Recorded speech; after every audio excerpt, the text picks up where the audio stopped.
investigative unit was contacted, as well as our detectives from our ag unit, and the investigation began. So the question is, how much work does it take to make a case like this? Well, we leave no stone unturned. We had to send samples to the University of Florida. The University of Florida then worked with Texas A&M. Texas A&M then worked with Michigan State in order for us to determine the poison that was used, and that we had to tie the poison to the various animals back to the source. And here's what we determined. We determined that Tamisha Knighton, here's her wearing rubber gloves and carrying the poison in a styrofoam bowl. There were small chicken strips that she put, as she called it, her special seasoning on it. And she put her special seasoning on the chicken strips. They were in the bowl, and then she set them out, and that's where Daisy, Pancake, and Luna consumed them and ultimately died of poisoning. Now, in a minute, why do I show you this picture from this video clip? Because she denies everything, as you can imagine. But I want to introduce you to the person that did this horrible act. This is Tamisha Knighton. She's 51 years of age. She says she's a registered nurse. The state of Florida shows that she's a registered, licensed, practical nurse. Okay? We call her an IJN, an in the jail nurse, because of her conduct. She was working for WellMed in Highland City. When we started this investigation, we had to exhume one of the cats, and we sent all the evidence away. It took from August until last week, and we thank the University of Florida, Texas A&M, and Michigan State for all working on this case so we could bring it together.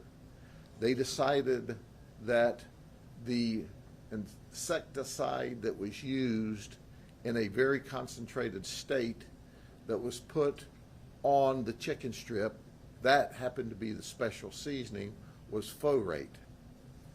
And this folate was put in such toxic levels that immediately it caused the death of these 3 animals. When we talked to Tamisha over this period of time, she totally lied about everything. She said, I do put chicken out to feed the neighborhood animals because I care for them. That was her excuse when we showed the photograph here. Well, why would you be wearing rubber gloves to handle food that you were just putting out because you like the animals? When we ask, well, will we find any other substance in this chicken? She said, well, just my special seasoning. Well, her special seasoning was folate. So at the end of the day, we're going to give you a video that's going to show this picture of her taking the substance over and placing it on the ground. I can assure you of one thing. She may be an LPN who claims to be an RN that we say is an IGN, but we won't have her working in food services or in medical as a trustee. Here's our warning to everyone else. If you're having problems with neighbors and their animals, resolve it with a neighbor peacefully and appropriately and legally, or contact my animal investigations unit. Let us help figure out a resolution with you. Do not ever poison innocent animals unless, of course, you want to go to jail as well. Are there any other questions? Sheriff, why? What did these animals do that just upset her so much that she wanted to do this? she obviously didn't tell us the truth about anything else, but what she told us was that they were coming over into her yard. And she suspected that these animals got into the ant killer because we could see her spreading ant killer around her mobile home. That was her cover. But of course, our detectives, who are simply the very best, took samples of that as well to send off to the universities. So we tested the animals for the ant poison. There was none in their system. But what was in their system was folate from the chicken. So there was folate on the chicken, there was folate in the system of Daisy and Luna and Pancake. Is folate not the chemical then that's in the ant killer? Folate was not in the ant killer that she put around the house. It was an insecticide. It was a heavy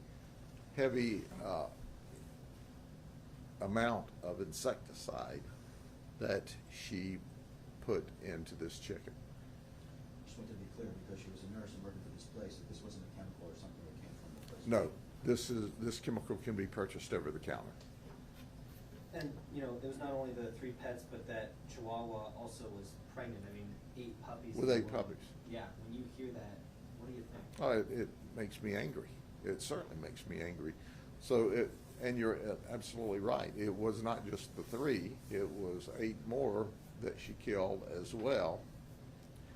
But of course, because they were not born yet, we charged with the 3. So why do you do this? There's no excuse for that. There's none. Zero. There's ways to deal with conflict even if you're upset about the cat and the dog, or the cats and the dog. But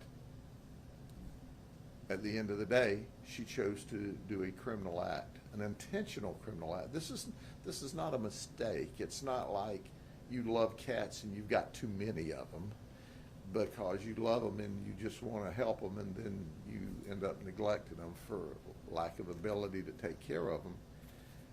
She did an intentional act, and the intentional act ended up with our puppies being killed, our puppy and our kittens being killed. Okay? Is she still in jail right now? I don't know if she's bonded out or not, but she went to jail last night. Do you know how long the 2 had been neighbors? I don't know that, how long the 2 had been neighbors, no. Okay? Thank you all very much. Have a good day.